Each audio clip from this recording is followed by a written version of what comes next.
আমাদের ক্ষেতের তাজা তাজা ধনিয়া পাতার ঘ্রাণটাই অন্যরকম। আসসালামু আলাইকুম ভিউয়ার্স, আশা করি সবাই ভালো আছেন। আমিও আল্লাহর রহমতে ভালো আছি। আজকে আমি গরুর গোশতের হাড্ডি দিয়ে বড় ডাল রান্না করব। তো এখানে আমি কড়াইতে তেল দিয়ে পেঁয়াজ কাঁচামরিচ দিয়ে দিলাম। তো এখানে লাল হয়ে আসলে পানি দিয়ে এখানে আদা রসুনটা দিয়েছি, এটা স্কিপ করে গেছে।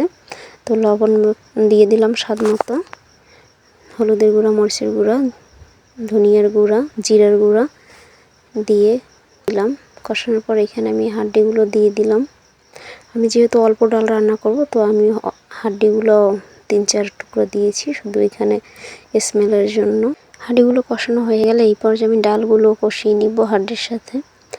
তো ভালো করে কষাতে হবে, তরকারি যত কষাবেন ততই তরকারির স্বাদটা বেড়ে যাবে। ঠিক কষানো হয়ে গেলে এখানে আমি ঝোল দিয়ে দিব। তো একটু বেশি পরিমাণে এখানে ঝোল দরকার, যেহেতু ডালটা সেদ্ধ হতে লাগবে, হাড্ডিটাও সেদ্ধ হতে লাগবে। তো দেখেন আমার রান্নাটা প্রায় শেষ পর্যায়ে। তো এখানে আমার ঝোলটা টের পর্যায়ে আমি ধনিয়া পাতা দিয়ে দিব কিছুটা।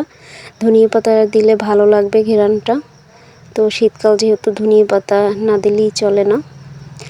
আমাদের ক্ষেতের তাজা তাজা ধনিয়া পাতার ঘ্রাণটাই অন্যরকম। তো এখন আমার রান্নাটা প্রায় শেষ পর্যায়ে, আমি তুলে নেব রান্নাটা। আজকের ভিডিওটা এই পর্যন্ত। সবাই ভালো থাকবেন, সুস্থ থাকবেন। আল্লাহ হাফেজ।